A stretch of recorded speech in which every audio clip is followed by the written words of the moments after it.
हर हर महादेव दोस्तों। तो आज मैं जाने वाला हूँ महाकालेश्वर मंदिर उज्जैन, जो भारत के मध्य प्रदेश में स्थित है। तो सबसे पहले मैं अपने शहर से उज्जैन स्टेशन पर चला गया। उज्जैन स्टेशन पर उतरने के बाद मैं स्टेशन के सैर करने के बाद मैं ऑटो लेकर महाकालेश्वर मंदिर के लिए निकल गया। महाकालेश्वर मंदिर उज्जैन स्टेशन से लगभग 2 से 3 किलोमीटर के आसपास पड़ता है। यहाँ से आपको 20 से 30 रुपये देना होगा।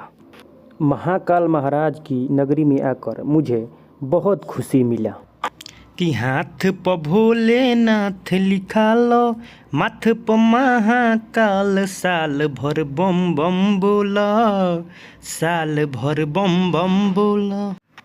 शिव महापुराण के अनुसार महाकालेश्वर मंदिर 12 ज्योतिर्लिंगों में से एक है। महाकाल के दर्शन के लिए मैं महाकाल का टी-शर्ट और प्रसाद लेकर मैं मंदिर की तरफ जा रहा हूँ। पौराणिक कथाओं के अनुसार रत्नाम नामक पर्वत पर एक दूषण राक्षस रहता था, जो ब्रह्मा जी के वरदान पाकर उज्जैन के लोगों को सताता और धार्मिक कार्यों में बाधा डालता था। इसी प्रकार वेद प्रिय नामक ब्राह्मण ने अपने कठोर तपस्या करके शिव जी को वहाँ स्वयं प्रकट किया और उसी का नाम हुआ महाकालेश्वर ज्योतिर्लिंग। तो ये है महाकालेश्वर ज्योतिर्लिंग की कहानी।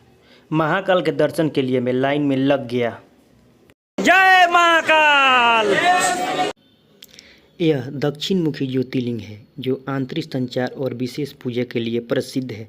यह स्वयं भूमि से प्रकट हुआ है, यह किसी ने स्थापित नहीं किया है। यहाँ शिव महाकाल के रूप में विराजमान है और इसी के साथ मुझे 15 से 20 मिनट कतार में खड़े होने के बाद महाकाल के दर्शन हो गए। हर हर महादेव के गूंज से जब आप ज्योतिर्लिंग के बीच खड़े होंगे तो आपके अंदर एक अलग ही शक्ति का संचार होगा, मानो समय ठहर गया हो और सारी चिंताएं मिट गई हो। राजा विक्रमादित्य के बाद यहाँ कोई आज तक रात को नहीं रुकता है। मानते हैं कि जो प्रधानमंत्री, राष्ट्रपति या मुख्यमंत्री कोई रात को रुकता है तो उनकी भारी क्षति होती है। यहाँ कोई दूल्हा रथ पर या घोड़े पर बैठकर नहीं चलता है। मानते हैं कि सबका राजा महाकाल होते हैं। जय महाकाल, जय महाकाल। महाकाल के दर्शन हो चुके हैं। अगर आपको सुबह में भस्म आरती देखनी हो तो आप 4 बजे भोर में आइए। कहा जाता है कि भस्म आरती चिताओं की राख से होती है, लेकिन अब वो नहीं होती है। कहते हैं, कुछ लोग का कहना है कि कपिला गाय के गोबर जलाकर और उसके उपले से होती है। महाकाल के दर्शन के बाद अब मैं जाता हूँ बड़े गणेश जी के दर्शन करने। आपको यह मंदिर देखने को मिल सकते हैं।